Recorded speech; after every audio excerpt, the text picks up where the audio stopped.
Thank you, everybody, for attending our webinar this morning. We're going to take a look at the important topic of sexual harassment and domestic violence in housing. And, oh, chat is disabled, sorry.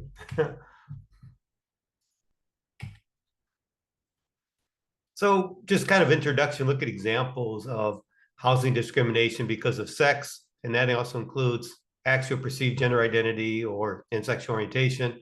For example, realtor refusing to list houses to a potential buyer because the buyer is transgender, housing provider refusing to rent a home to a same-sex couple because their family composition, which is comprised of two individuals of the same sex, a maintenance worker subjecting a female tenant to sexual harassment because she's gay.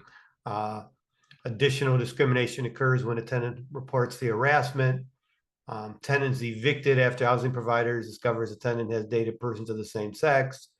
Same-sex couple asks to see a realtor units throughout the city, but is only shown rental units in homes having many LGBTQ residents, so forth. You can look at the examples here. This is from HUD, has examples of housing discrimination because of sex, dealing with these protected groups.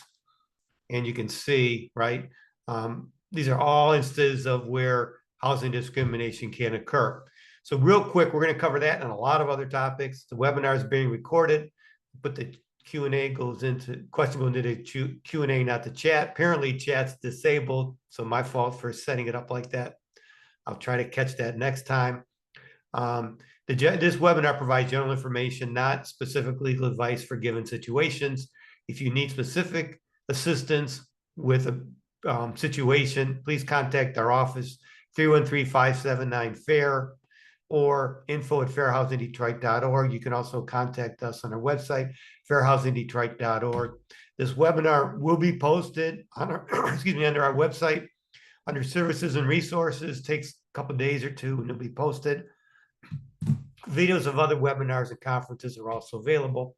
Also, thank you to MISTA for sponsoring this webinar.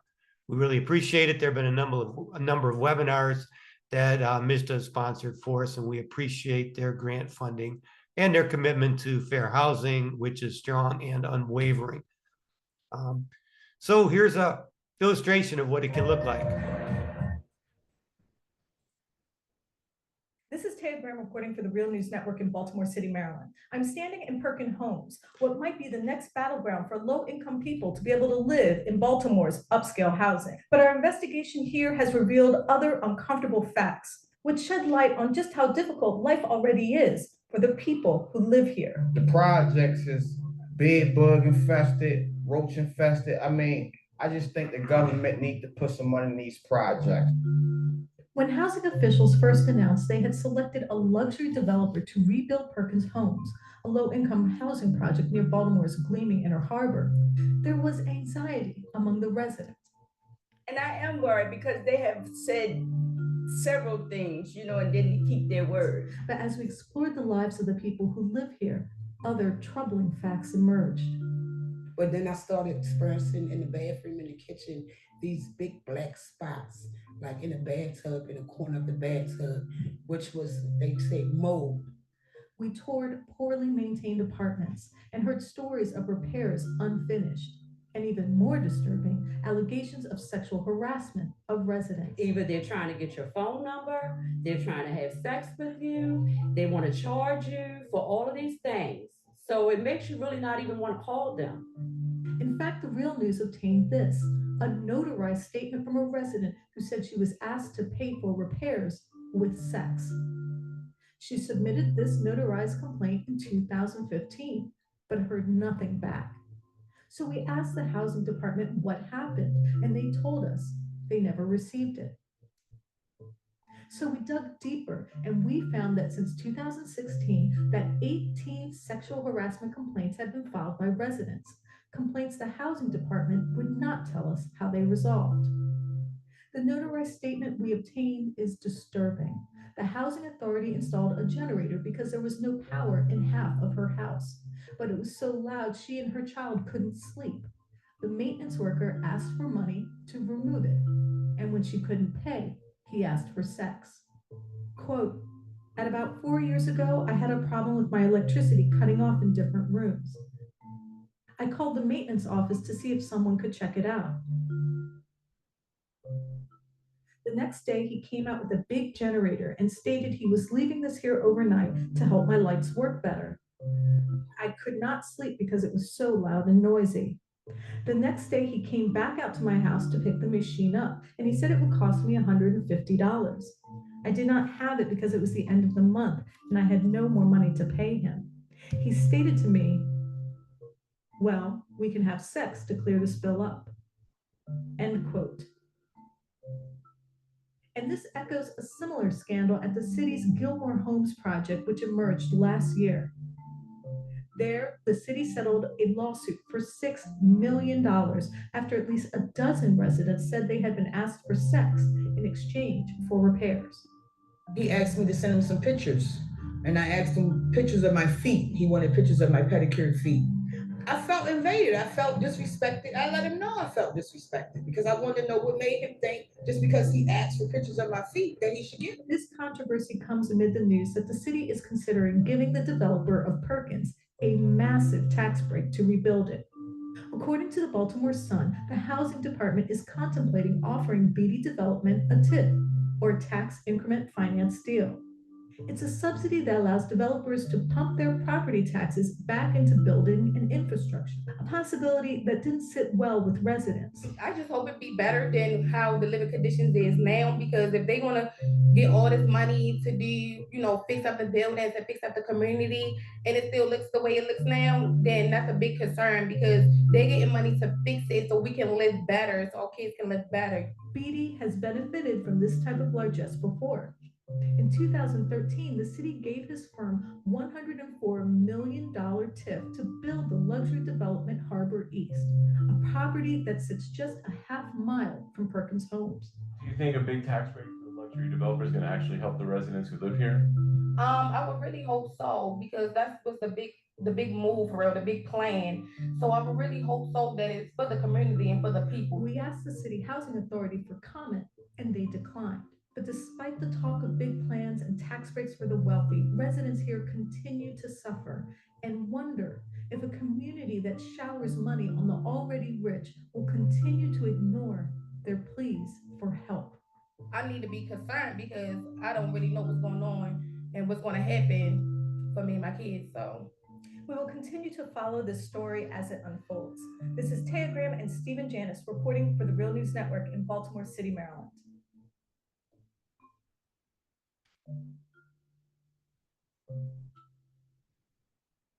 You can see some of the characteristics when it comes to sexual harassment in housing. You have a vulnerable population, financially unable to move, needing repairs, not having money to be repairs, not that it's a tenant's responsibility anyways, but then exploited by the housing provider, maintenance workers, repair workers, and that's really, really unfortunate. It's something that should never occur, but all too often that's the kind of situation that lends itself to sexual harassment in housing.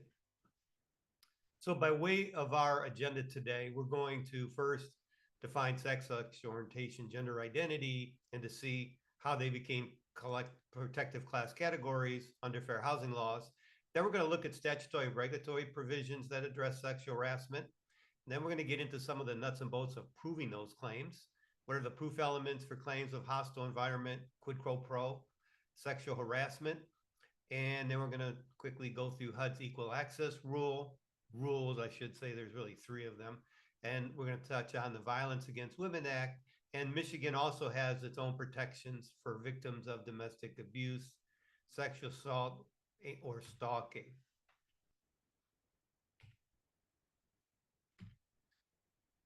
So we're going to look at, first off, sex, sexual orientation, gender identity, and expression as protective class categories. This is not something that really came easily. And the question is, what's the meaning of sex in the fair housing laws? And do the fair housing laws cover sexual orientation, gender identity, or other categories, even if it's not specifically mentioned in the statute? And it's of major importance. If you look at this was a study, I believe it was the Gallup study here. If you look at the percentage total LGBT, the silent generation, right? This is pre-baby boomers, 1945 and earlier.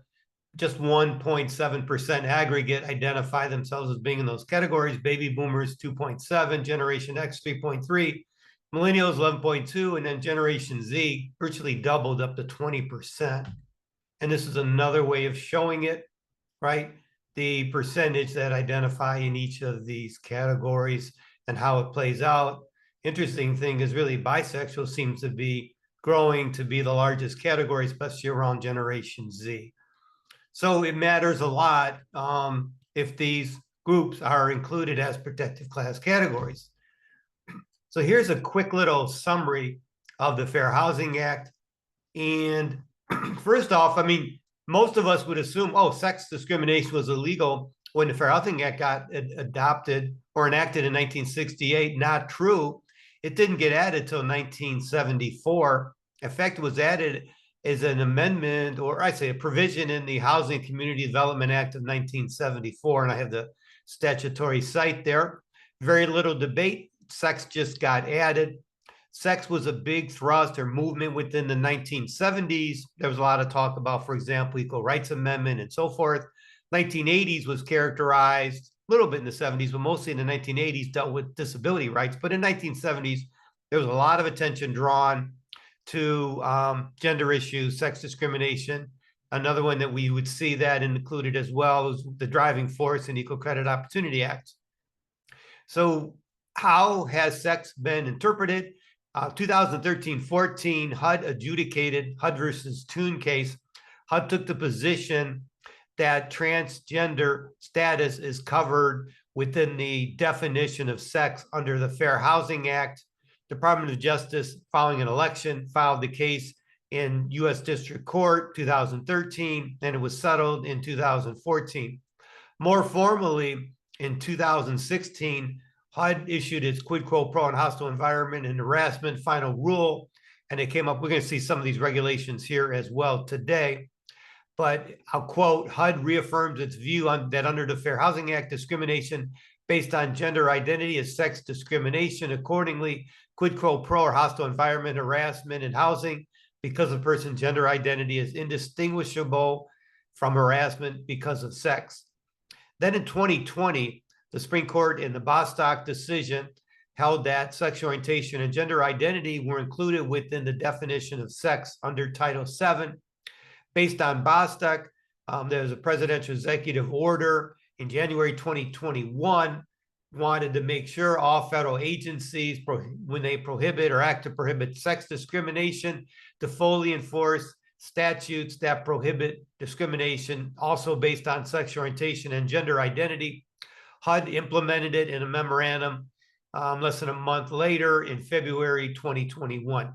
So the bottom line is this: even though we don't see sexual orientation and gender identity included in the Fair Housing Act, the Fair Housing Act simply prohibits discrimination based on sex. Based on this regulatory guidance and the Supreme Court decision in Bostock under Title VII, consider sex in the Fair Housing Act to encompass gender identity, sexual orientation, gender identity, and expression. Assume that they're covered, even though Congress hasn't formally amended the Fair Housing Act. There was quite a bit of development at the state level. In 1976, Michigan adopted the Michigan Elliot-Larsen Civil Rights Act. It included sex. It didn't get added in later. It was included right when the Elliot-Larsen Civil Rights Act was adopted. In 2018, the two developments, the Michigan Civil Rights Commission issued interpretive statement declaring that discrimination based on sexual orientation and gender identity falls within the definition of discrimination based on sex under Elliot-Larsen Civil Rights Act, abbreviated ELCRA. But then shortly thereafter, in July, 2 months later, the Michigan Attorney General, in an opinion, declared that the commission's statement was invalid because it conflicted with the intent of the legislature as expressed in the language of the Elliot-Larsen Civil Rights Act. So basically, the argument from the Attorney General is when the Michigan adopted sex in 1976, and Elliot-Larsen, same idea in the Fair Housing Act when it got added in 1974. Congress, Michigan legislature weren't even thinking about sexual orientation and gender identity, so therefore there's no basis to include it.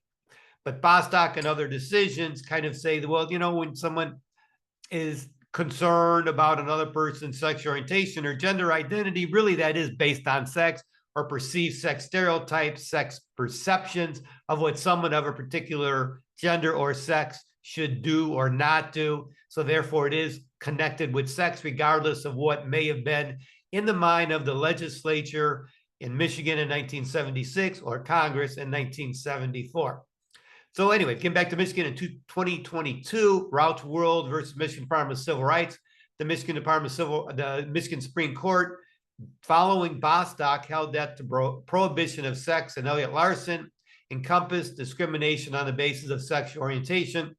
Those are now kind of academic because the Michigan legislature and the governor in March last year in Public Act 6 added sexual orientation and gender identity or expression. I think it should be gender identity and expression as protected class categories under the Elliot-Larsen Civil Rights Act. So now it's expressly included in Elliot-Larsen Civil Rights Act. Again, even if it's not done, assume it is covered. So here's getting to kind of the nuts and bolts of it. What are the statutory and regulatory provisions that address sexual harassment? So what do we have to look at? First off, we don't see sexual harassment mentioned in the Fair Housing Act. It's not mentioned at all. However, even though it's not mentioned, you don't see sexual harassment in the Fair Housing Act. Courts uniformly recognize that sexual harassment is a form of sex discrimination. It can violate either Section 804 or 3604, 42 United States Code 3604. That is discrimination in sale or rental of housing.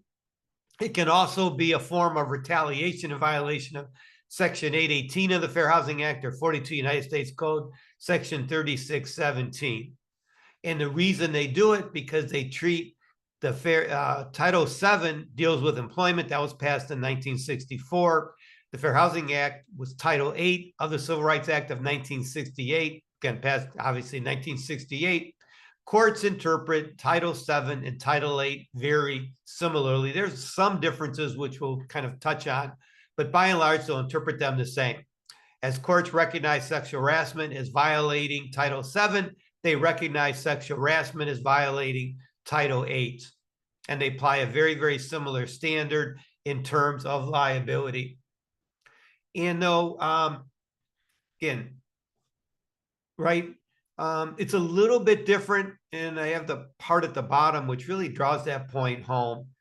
I'll read it. Even though sex discrimination claims asserted under Title VII and Title VIII are subject to the same general analytical framework, similar, not the same though, harassment claims based on the Fair Housing Act differ from those in the workplace in important ways.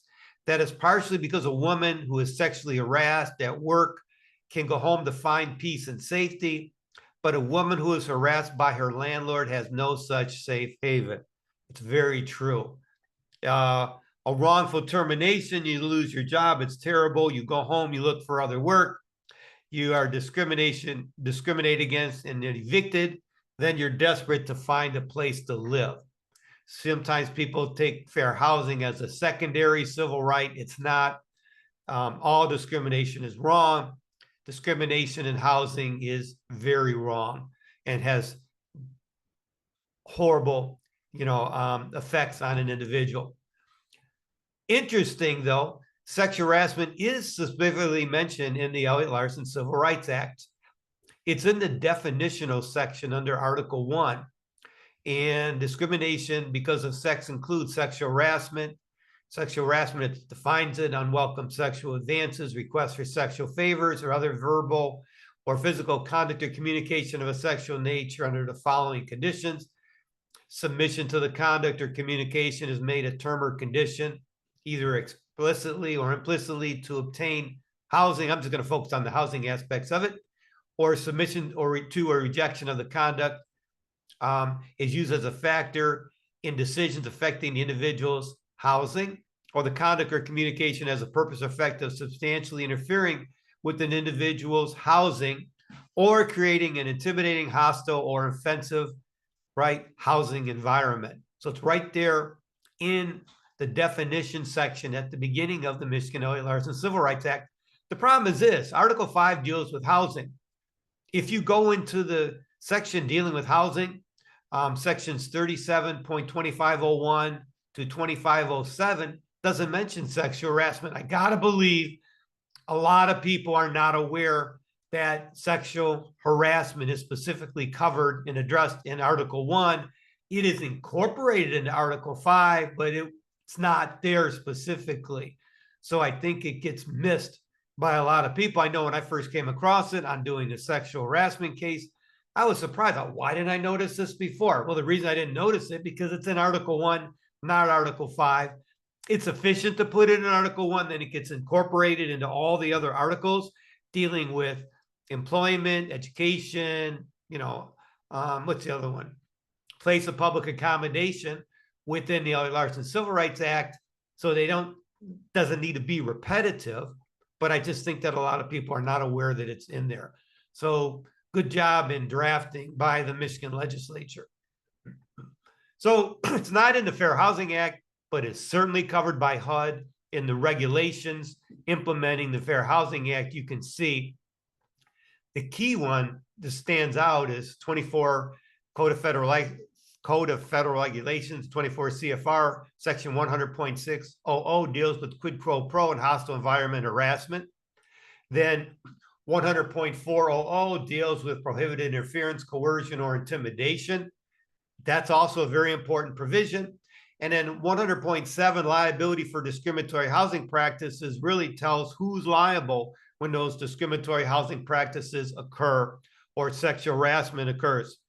We're going to have a webinar in 2 weeks just dealing with liability, so I'm not going to cover it a lot here, but that comes to play, and you see it in a lot of the cases.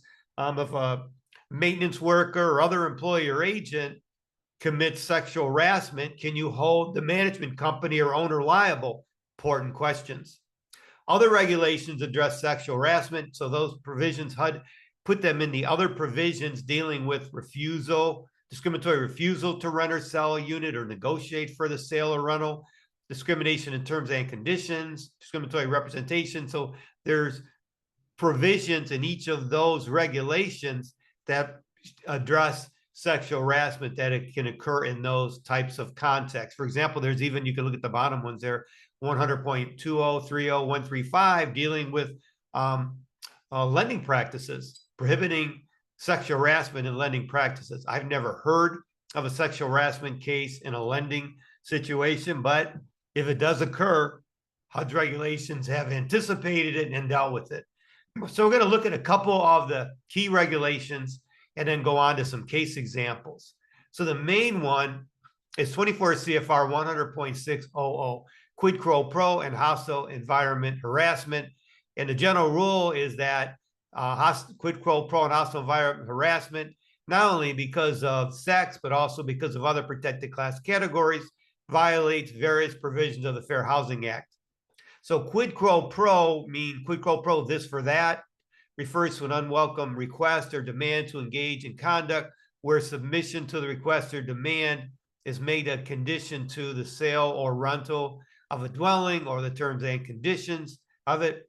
And it also, the last sentence, the unwelcome request or demand may constitute quid pro quo harassment, even if a person acquiesces, goes along with the request, unwelcome request, or refuses it as well. We'll see that in a second. A separate one is hostile environment harassment.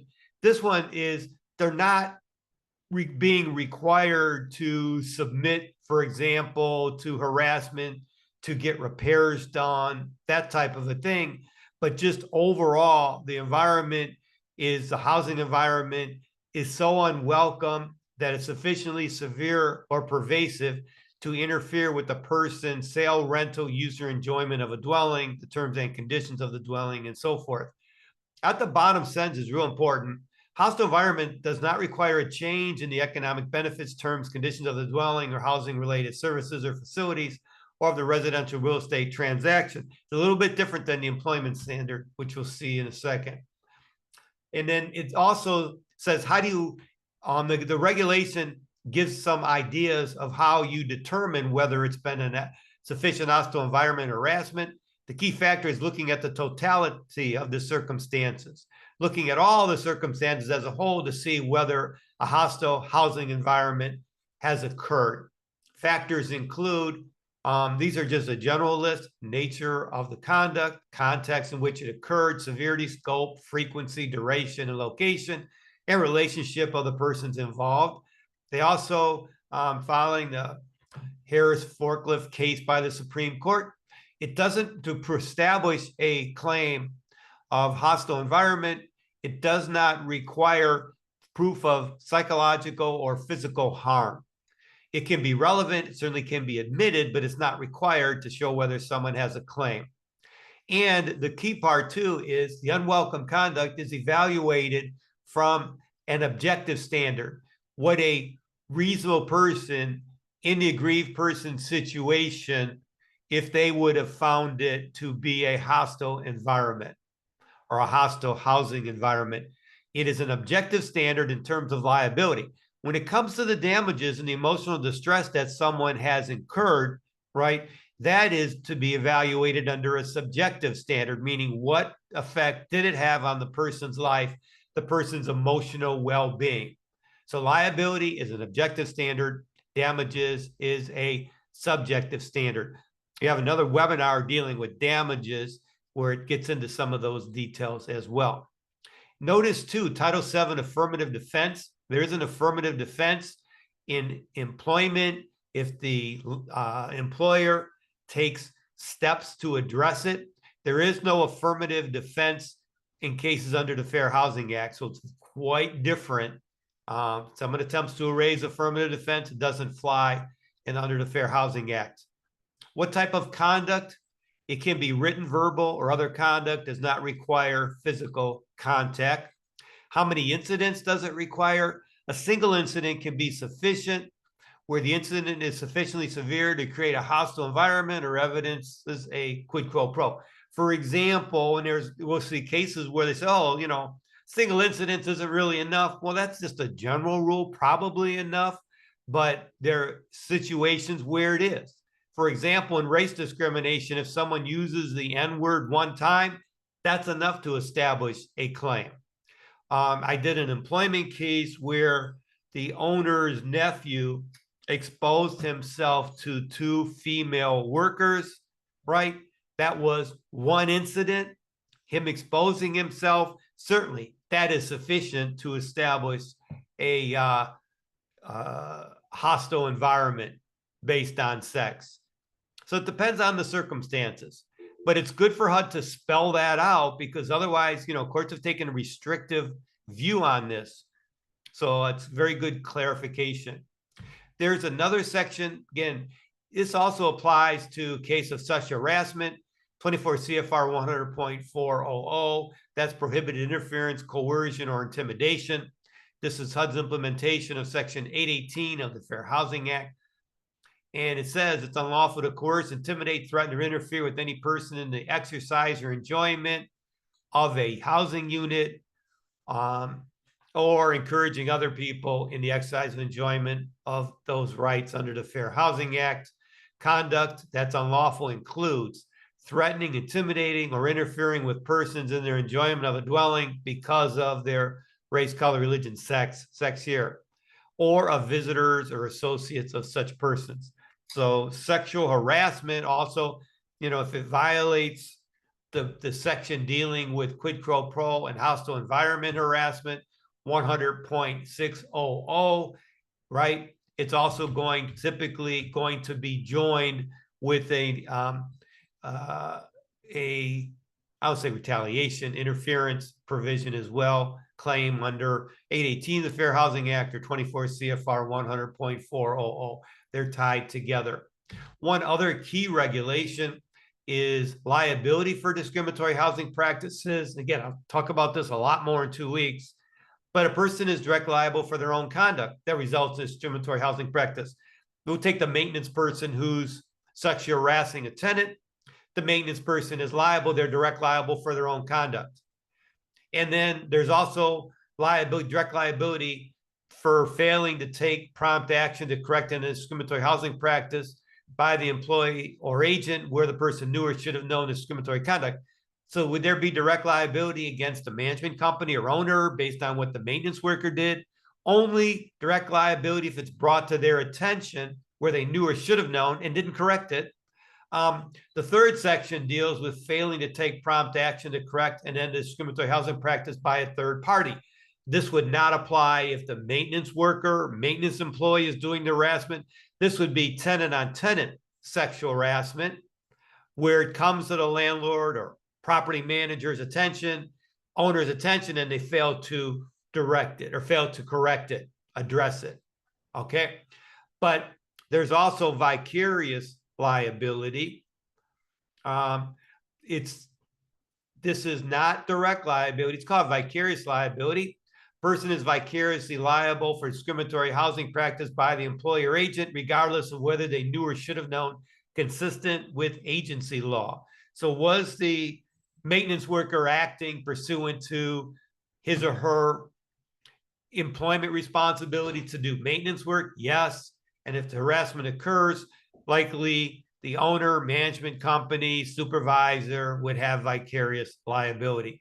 You can see the overlap between direct liability, subparagraph A1, sub I, and vicarious liability. They do overlap.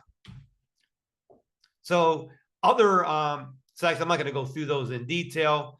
There can be subjecting to number 6, 124 CFR 100.60, subsection B6, that deals with quid pro quo involving the unlawful refusal to sell or rent or negotiate for the sale or rental. And then subparagraph 7 deals with harassment involved in the refusal to sell or rent or refusal to negotiate. There's also, again, it gets incorporated into all of these sections. 24 CFR 100.65 deals with discrimination in terms and conditions. That's the counterpart to 804B of the Fair Housing Act.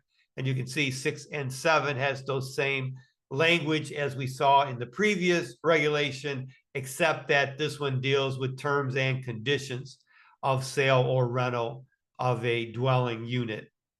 And there's also discriminatory representations on the availability of dwellings, right? Telling somebody, oh, we don't have any available. Well, if you don't go out with me, then the unit's not available, something along those lines. That would also be an example of sexual harassment. Again, it can cover not only sexual harassment, other types of harassment, but that's covered under 24 CFR 100.80. So HUD taken a lot of steps to make sure that all forms of sexual harassment are addressed in their implementing regulations. And again, Congress in the 1980 amendments authorized HUD to enact implementing regulations, which HUD has done. Once those are validly enacted, they really have the same force and effect as the law, unless courts find that they're clearly contrary to the Fair Housing Act or the text of the act, which they have not done. So courts have really relied on these HUD regulations in deciding cases. So the next question is this, getting more specific, what are the proof elements for claims of hostile environment and quid pro quo sexual harassment? What does it take to prove a claim, right? How much proof is required? How much do you have to show to establish a claim of sexual harassment or quid pro quo or hostile environment?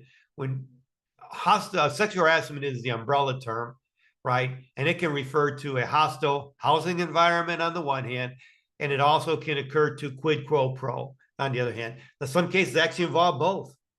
It's a hostile housing environment, right? And it also involves quid pro quo. Well, you can see the Federal Register here. HUD came up with the standards, but it's just in any kind of sexual harassment type case, this is great guidance to look at. HUD promulgated this, this is where they put in the Federal Register when the new administrative rules get adopted. But there's about 10, 12 pages of discussion and review of the case law on that's enormously helpful.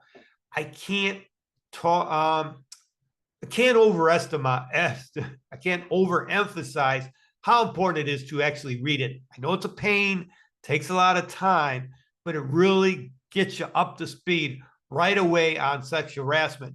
It also gets you up to speed on determining liability under the Fair Housing Act. When you look at that heading, it's got, where's the term here? Right? These are the regulations here, but also looks at liability under the Fair Housing Act as well. So 100.7 got adopted at the same time as the regulations got adopted to prohibit sexual harassment. So another way to look at it this way, HUD also issued an elements of proof memorandum in September 2018.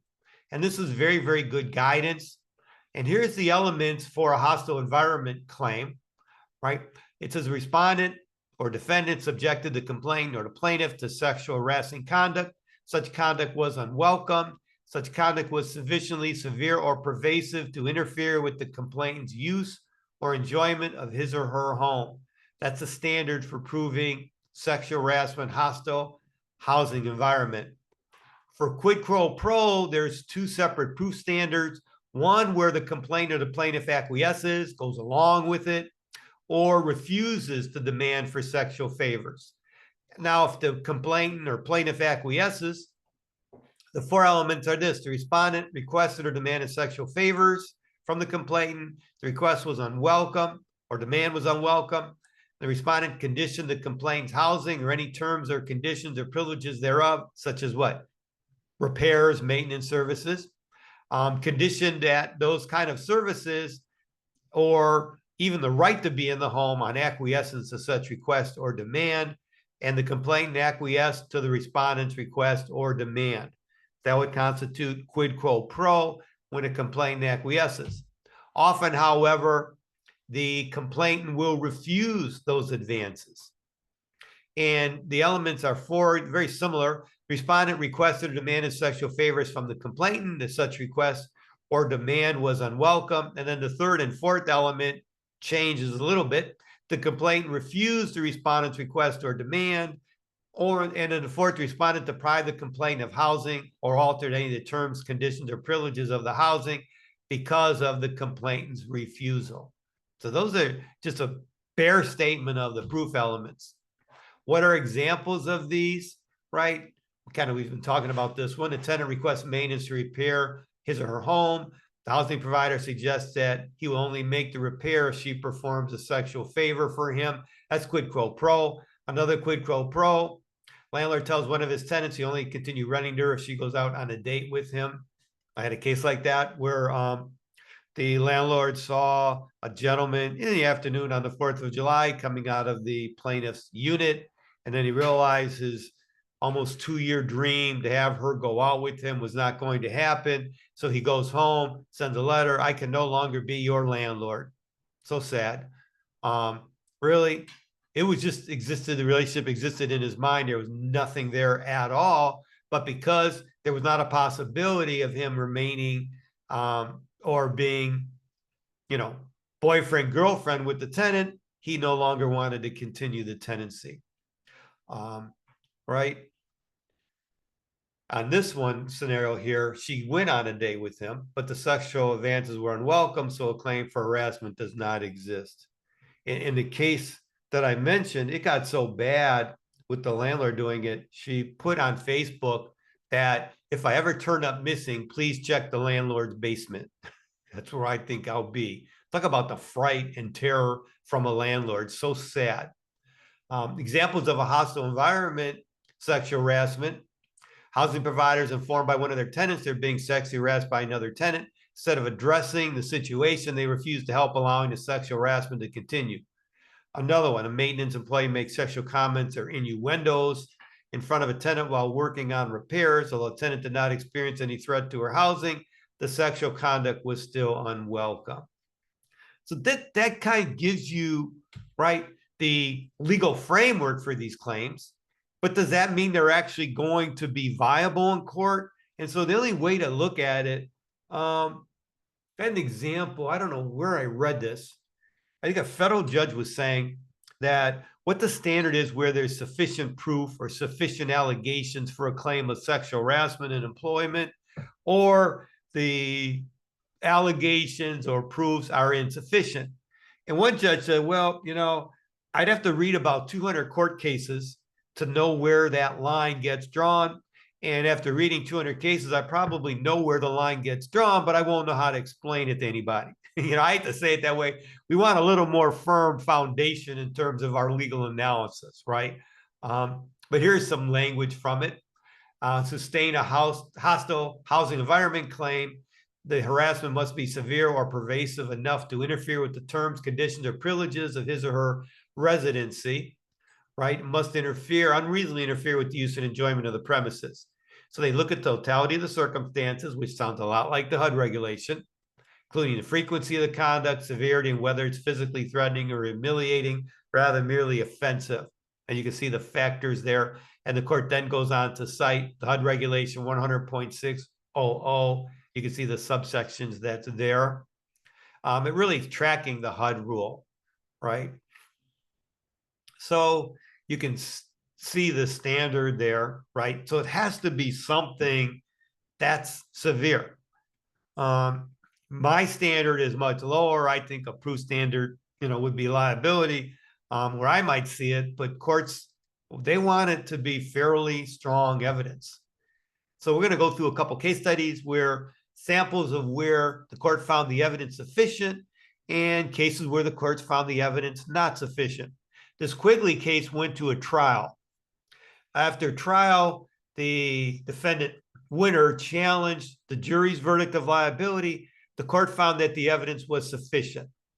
So the evidence at trial, Ms. Quigley testified when she requested that Mr. Winter return her security deposit. His response was to stroke her bare stomach with his hand and say, "My eagle eyes haven't seen everything yet," right?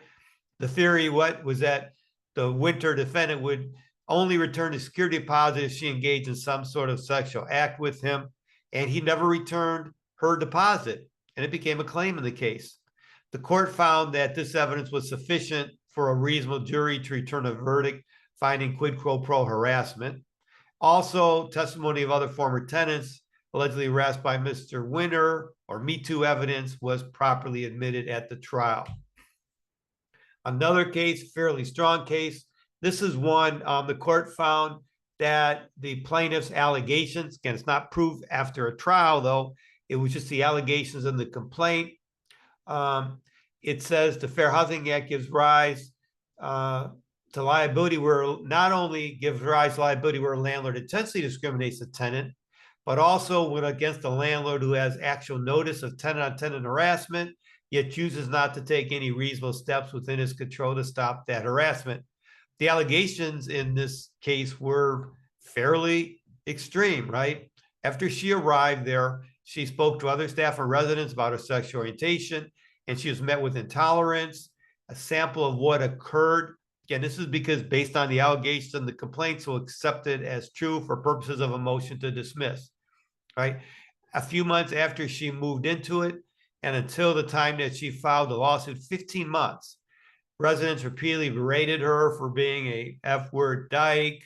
I'm going to go into it, and homosexual B. On one resident, right, derided her son for being a homosexual raised blank and threatened to rip, so forth. I'm not going to go through it. Right. Another tenant, I'm not sure that's an employee or another tenant, I believe it's another tenant, told the plaintiff that homosexuals will burn in hell. There was physical abuse too. She used a motor scooter.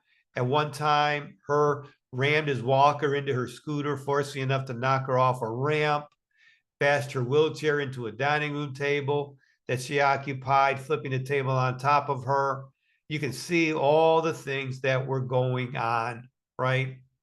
She had 2 abusive trips in the elevator. She was spat on. Slurs were directed toward her. That's bad enough. But then these incidents were reported to St. Andrew's staff, but had they done nothing but listen, could be limited, right? But they took affirmative steps against the plaintiff, even though she was the one making the complaints. They put her in a less desirable dining location.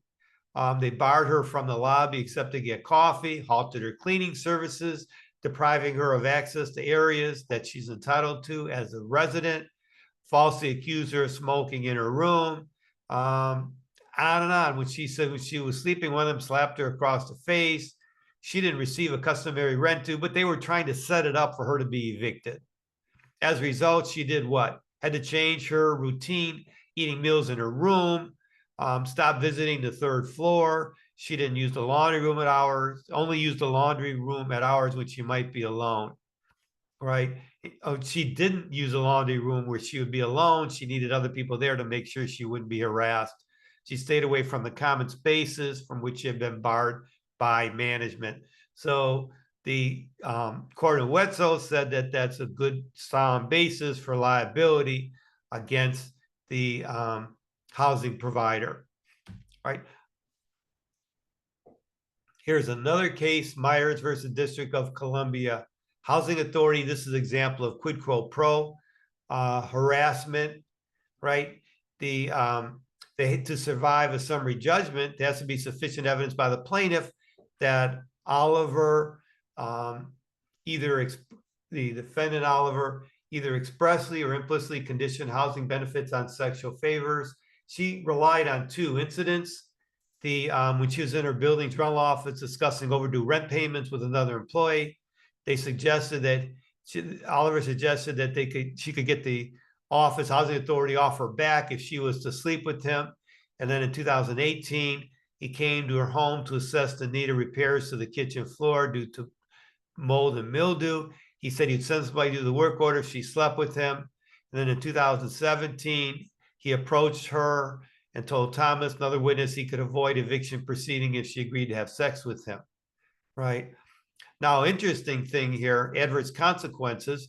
On appeal, the housing, or I say in response to the summary judgment motion, the housing authority argued that there must be an adverse consequences to sustain a quid pro quo claim. That's the Title VII standard, requires that there be an adverse consequence. The HUD regulation 100.600 does not require an adverse housing consequence. So the court went with the HUD definition of quid pro quo harassment. So, right, and it said basically giving Chevron deference to HUD's regulation. It said the plaintiffs are not required to prove up an adverse housing consequence to make out their fair housing quid pro quo harassment claim. So those cases where the evidence was found to be sufficient. Here's one more. A recent case in Pennsylvania. There was stated a valid claim for quid pro quo sexual harassment, right? In this case, the magistrate judge didn't feel that the evidence was sufficient, recommended dismissal to the federal district judge. The federal district judge did not accept it. In fact, to the contrary, the federal district judge found it was a textbook example of quid pro quo harassment. The core allegation is that the landlord offered to waive or pay her rent in exchange for sex. So submission to the unwelcome demand, request for sex was made a condition of the term of her lease, free rent. That was sufficient. And you can see the Kruger versus Cuomo case out of the Seventh Circuit. That's not Cuomo from New York, so don't read into the name there. It's a different Cuomo. It's an affirming quid pro quo finding where the landlord requested that the female tenant fool around to make up a rent shortfall. So that was sufficient. Now, a couple more cases. U.S. versus Petterline.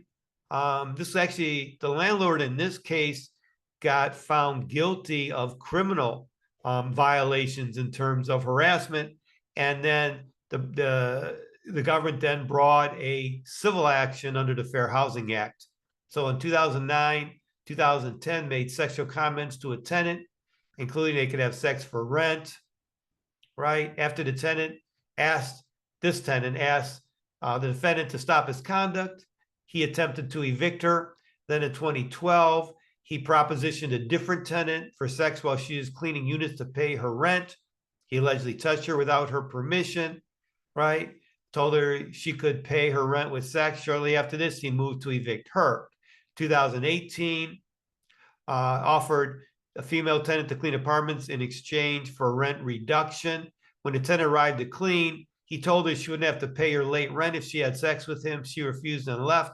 He then tried to evict her, or through the new management company. Then in May 2020, he showed a female tenant a vacant apartment. While there, he says he locked the door and touched her. The complaint said he locked the door and touched her in a sexual manner. She rejected his behavior and left the apartment. The tenant then informed the defendant, management company, about his conduct, and the management company did not take responsive action. The tenant moved out. So this evidence was found to be sufficient. By the way, if in cases of sexual harassment, quid pro, there tends to be multiple victims. And it's a lot of work. Almost you need to go door to door, but people tend, with this kind of conduct, really all kind of discriminatory conduct, there's many victims. They tend to repeat it. So in every single situation, I'll leave it at that. And so it just it requires real thorough investigation to come up with all the victims. Now, there's a couple of situations where, again, we're trying to get a grasp on what's sufficient to show sexual harassment and what isn't. Here's one where it was found to be not sufficient, right? And the amended complaint, the plaintiff alleged defendant's unwelcome sexual advances and that he retaliated by threatening eviction. The court said, well, that's just the legal standard. There has to be facts supporting it, right? You have to list specific instances of the defendant making demands, state why the plaintiff understood the defendant to be conditioning housing benefits on her acquiescence, or allege that defendant made a quid pro threat. So courts require some type of detail. You can't just simply allege that a threat occurred. You can see some of the cases here. Clagola versus McFan, the core allegation is that the plaintiff landlord offered to waive or pay for plaintiff's rent in exchange for sex. That's enough, right? If plaintiff refused to be his girlfriend, plaintiff wouldn't be allowed to renew her lease. That was sufficient. Or describing multiple instances of defendant ignoring repair requests, right? But there will be dismissed a claim where plaintiffs failed to state any facts showing they had to take defendant's offer or suffered a consequence to their housing rights. So there has to be some facts, not simply allegations that, there was a demand made and so forth, but there has to be specific facts to support the allegation. Another case where, again, it didn't reach sufficient level, right? The complaint alleged defendant engaged in sexual harassment, intimidation, and coercion. The amended complaint states defendant's behavior created a hostile living environment and untenable living situation. Those are legal conclusions. The plaintiff failed to list, according to the court, plaintiff failed to do details regarding any specific act of harassment or describe the frequency or severity of defendant's conduct, right? So the court said it's insufficient to make an inference that the plaintiff experienced severe or pervasive sexual harassment. And so therefore the case was dismissed. Another example where the allegations were insufficient. We're here, the plaintiff never states he's a member of the LGBTQ plus community. There weren't sufficient facts to ascertain whether he's a member of that class. He referenced one occasion which a friend of plaintiff's neighbor overheard the property manager say, "I'm going to get my way with this fag," after handling plaintiff an eviction notice. He further states it took 4 maintenance requests for a technician to fix his leaky bathtub. A delay plaintiff contends was based on discriminatory animus toward his sexuality. The court said, we may not agree, but they said that the derogatory comment, right, was strong, which strongly suggested discriminatory animus based on sexual orientation, is insufficient. Single events rarely suffice to demonstrate a violation of federal anti-discrimination laws, right? So that one isolated mark, court said, was insufficient. And here, again, the offensive nature of the comment made by the property manager, right, are not enough. The comment was not made directly to the plaintiff, but was allegedly made to a third party who then informed plaintiff of what was said. Offensive comments not made directly to a complainant weigh heavily against a finding of discrimination. So courts have a higher standard probably than many of us would expect. The same case also had hostile environment based on sexuality. Sorry, I got that one already. One last thing, I want to bring this up too, because we've been dealing with sexual harassment, quid pro sexual harassment, and hostile housing environment harassment. But another key theory that can occur is in domestic violence situation is where people are being evicted because of domestic violence. And often that's done through disparate impact theory of liability. In this case, there's a challenge to a policy to reject all applicants with a record of domestic violence. And the policy, again, was challenged under a disparate impact theory of liability. And there's a three-step analysis. First step, there's a facially neutral policy or practice. The housing provider had a policy to reject all applicants from tenants who had a record of domestic violence on their screening report. And the policy is facially neutral. It applied equally to men and women alike. The statistical evidence of the disparate impact or effect was that nearly 3 in 10, 28% of women, yet only 1 in 10, about 9.9% of men have experienced rape, physical violence, and or stalking by an intimate partner during their lifetime. So basically it's 9.9% men, 28.8% women. So almost 3 times, right? Close to 3 times more likely for women to have reported rape, physical violence, and or stalking by an intimate partner. Thus, women are statistically more likely to be the victim of domestic violence rather than a perpetrator. So that policy, rejecting all applicants with a record of domestic violence, will have an adverse impact on women. So that would be sex-based adverse impact. The next step in a disparate impact claim is for the housing provider to demonstrate or assert their legitimate interest. Legitimate interests here that were asserted were safety concerns. Housing provider didn't want incidents of violence or other problems associated with domestic violence at its apartment complex. Again, this argument could be challenged, right? Because women are, more often domestic violence victims, are not likely to engage in domestic violence or give rise to safety concern. So it's an issue as to whether that step 2 would even be met. But let's assume even if it did, if that's 2 is met, then it goes to the third point. Are there alternative practices to satisfy legitimate interest with a lesser disparate impact or effect? Yes, there are alternative practices that could satisfy that concern, such as making individualized determinations as to whether the applicant was the perpetrator of domestic violence or other type of conduct, or was the victim of domestic violence. So that's another common way that discrimination can be shown in a domestic violence context. So we're going to touch on HUD's equal access rule. What is HUD's equal access rule? Really, there's three separate regulations. The first one, what they call equal access to housing and HUD programs regardless of sexual orientation or gender identity. This is February 2012, or some people call it the 2012 equal access rule. Requires that every determination of eligibility for HUD, for housing assisted by HUD or subject to mortgage insured by HUD, has to be made without regard to actual or perceived sexual orientation, gender identity, or marital status. So it also prohibits owners and administrator of HUD assisted housing or HUD insured housing or approved lenders, right, other recipient of HUD funds, prohibits them from inquiring about the sexual orientation or gender identity of any applicant or occupant in determining eligibility or whether to make housing available. They can't ask about that. But you also, as a general rule, but you can't ask about it. You can't ask about someone's age. You can't ask other than that, show they have capacity to enter into a contract.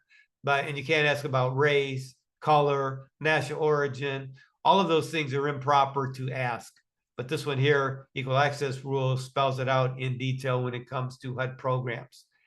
Then there's equal access under community planning and development programs, same type of a thing.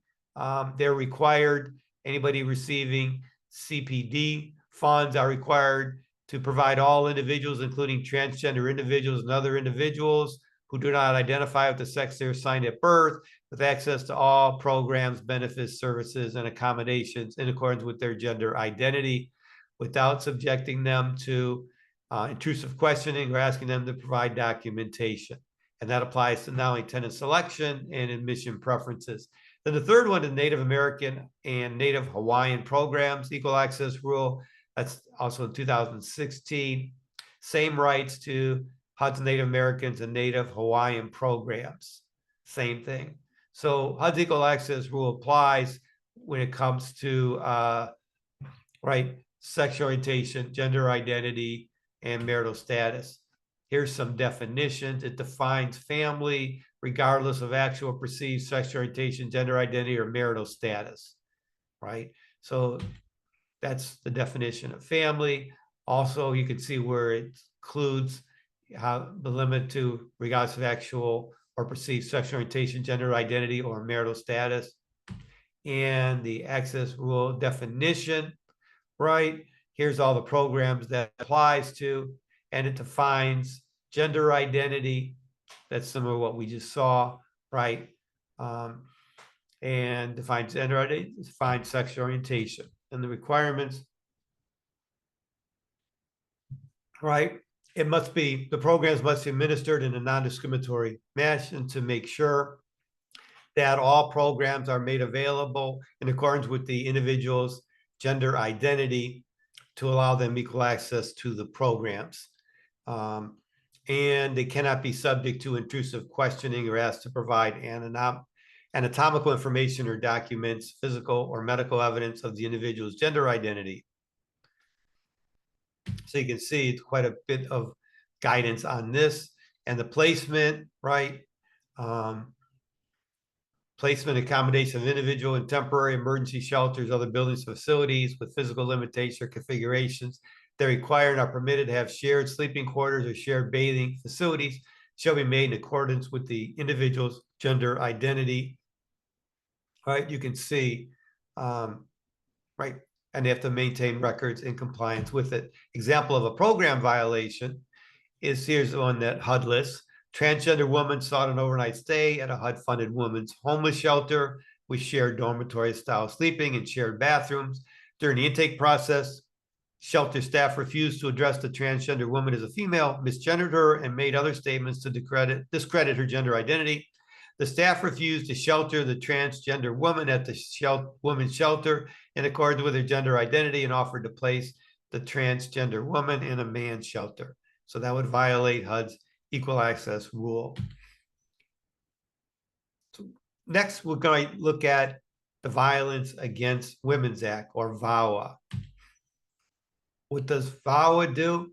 Well, it applies, the unfortunate, had someone kind of thinking VAWA applies to all housing. Well, it doesn't, right? It only applies to applicants and tenants of HUD housing programs, period. It's not a HUD housing program, it doesn't apply. But it covers those who are victims of domestic violence, dating violence, sexual assault, or stalking. It's not limited to women, available to all, regardless of sex, gender identity, or sexual orientation. I should have mentioned this earlier. The statistics are probably in the 80–85% range of women being victims of domestic violence, stalking, and so forth. Sometimes my gut feeling is it's probably a little bit lower than that. I think men are kind of reluctant to report it at times. I think it's also on, sexual orientation, gender identity. People sometimes in those categories are kind of hesitant to report it.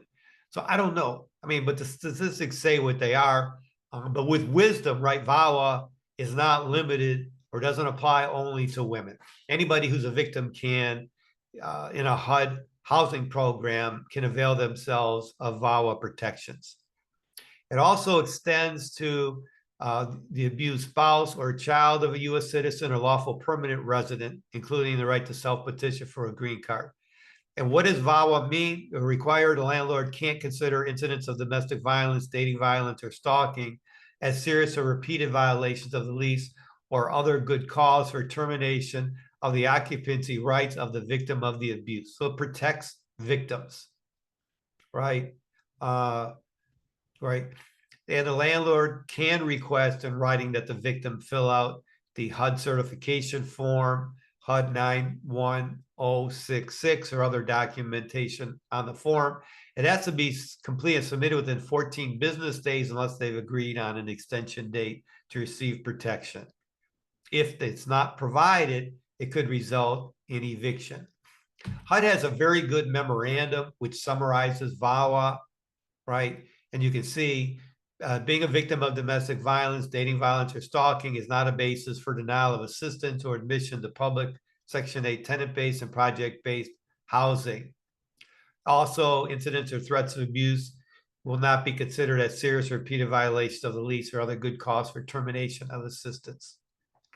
And you can see, right, VAWA prohibits terminating of assistance, tenancy, or occupancy based on criminal activity relating to domestic violence, dating violence, or stalking engaged by a member of the tenant's household or any guest or other person under the tenant's control, if the tenant or immediate member of the tenant's family is a victim of that domestic violence, dating violence, or stalking. Now, VAWA allows owners and management companies, right, to request certification from the tenant. HUD has forms for that, like we mentioned previously. Tenants may also present third-party documentation of the abuse, including court records, police reports, or other documentation, right? And the key thing here is VAWA allows housing providers to bifurcate a lease. We don't have a bifurcation permission. It's purely voluntary in Michigan, but VAWA allows them as well expressly to bifurcate a lease, evict the abuser, and allow the victim to keep their housing. Now, here's some important limitations on VAWA. First, there's no damages. There's no right to bring a climate claim.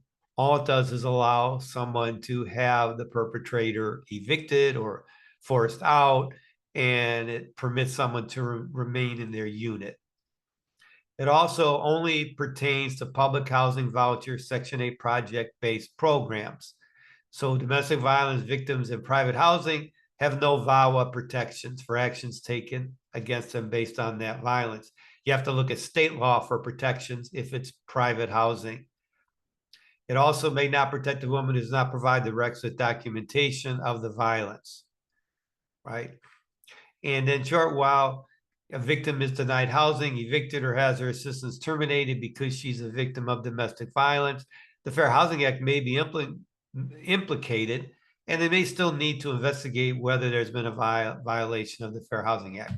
An important development came out last year. HUD's Office of Fair Housing and Equal Opportunity, FHEO, enforces VAWA. So they will accept and investigate complaints using its Fair Housing Act complaint process. So they're encouraging people, if they have a claim of a VAWA violation, to file a complaint with HUD's Office of Fair Housing and Equal Opportunity. Like discrimination complaints, there's a 1-year deadline for filing complaints alleging VAWA violations. And I referenced the memorandum on here. So the last section is this: what are Michigan's protections for victims of domestic abuse, sexual assault, or stalking? And here's the section, MCL, Michigan Compiled Law, section 554.601B. That's, I don't know if it's Landlord-Tenant Relationships Act or, I think it is. It's part of that, but it provides for early termination for tenants or children who have reasonable apprehension of danger of domestic violence, sexual assault, or stalking. So the requirements are detailed. There's a sample form in the statute, and it requires strict adherence, including providing a notarized statement verified by a qualified third party. What happens is once that form gets submitted to the landlord, the tenant will then be released from any rental obligations to pay rent no later than the first day of the second month that rent is due after the notice is given. So it doesn't take into effect immediately next month, but it stops on the second month. Now, there's not a requirement that the landlord move out the perpetrator. For example, this just gives the victim of domestic violence, domestic abuse, sexual assault, or stalking, gives the victim the right to move out. And not only that they've been a victim, if they have reasonable apprehension of danger for domestic violence, sexual assault, or stalking. Gives them the right to move out. There's nothing here in Michigan law that authorizes or requires a housing provider to force the perpetrator out. However, they have the right to do so. We just don't have anything in law specifically that would require it. So all that Michigan does, and then again, we're dealing with private housing here as well, but it just permits someone to, the victim, right, or threatened victim has the right to leave that unit. We had a complaint recently. It's so sad, right? A tenant exercised this right and moved into another unit within the same apartment complex. But then the housing provider let the perpetrator, the man, the boyfriend, I think it was a boyfriend, let the boyfriend know, oh, she's in this other unit, which made it awful. And she received abuse again. And I don't want more detail, but he basically slammed her down, and she's now a quadriplegic raising 4 children. It's just a gut-wrenching, awful complaint. There's going to be more done about that as well, right? I think there should be liability on the housing provider. Certainly if someone moves out because of this kind of a thing, keep it confidential. It's nothing that should be shared with a perpetrator. Unbelievable. Just unbelievable. Any records like that should be kept confidential. Made clear in another training, it's not because there's HIPAA requirements. Landlords, management companies, owners are not subject to HIPAA. However, they are subject to fair housing standards, which require that records be kept confidential. So here's some key resources. Can't answer all the questions, right, when it comes to right, domestic violence, sexual assault, all of those things in housing, hostile environments, quid pro quo. But these are, just to summarize, the key resources. First, of course, we mentioned those, the HUD regulations. I have the 3 main ones listed here, right? They're a very important source. The quid pro quo and hostile environment harassment final rule, I do encourage you to read that if you have a sexual harassment type situation. There's executive order preventing combating discrimination on the basis of gender identity and sexual orientation, and HUD has a memorandum implementing it. We mentioned that earlier, the January 2021 and February 2021. HUD's equal access rule, there's 3 of them, they're listed here. Then there is memorandum assessing claims of housing discrimination against victims of domestic violence. That is a key source of information as well. Our buddy Sarah Pratt wrote that, very well done. One I didn't mention here, but it hasn't been a big issue in Michigan. It has been in other parts of the country. HUD's Office of General Counsel has guidance on the application of Fair Housing Act standards to the enforcement of local nuisance and crime-free housing ordinances against victims of domestic violence, other crime victims, and others who require police or emergency services. In some municipalities around the country, for example, if you have emergency services or EMS or police get called more than a couple times in a year, then that will become grounds for you to be evicted, right? Problem is what? Who's being evicted? Victims, right? So it could be sex discrimination in that. We don't have many instances of that kind of a crime-free housing ordinances in Michigan, but that's something to be aware of. And then the last thing, HUD memorandum on the elements of proof, give the elements of proof for sexual harassment, quid pro quo, hostile living environment claims. So that gives you some kind of guidance. I hope the examples that we went through have been helpful to kind of identify what kind of situations will establish a meritorious claims and which type of allegations or situations that courts will find to be not sufficient. So we're going to switch over after this. We're questions, please stay on. We will do an encore. I will turn the recording off, and you can ask questions that maybe you don't want to do it while it's being recorded. Just real quick, our mission, we ensure equal access to housing without regard to discrimination. We added St. Clair County. We now serve Wayne, Oakland, Macomb, and St. Clair counties. Our services are nonprofit, free assistance to individuals filing housing complaints, not only housing discrimination complaints, but other housing-related complaints like security deposit disputes, habitability, all those kinds of things. We provide fair housing training, outreach, and education. We do research in the area of housing. Can't say enough about that. We do research, publish research, work with universities and doing some of that. And please contact us, 313-579-FAIR and fairhousingdetroit.org. We'll be happy to assist you.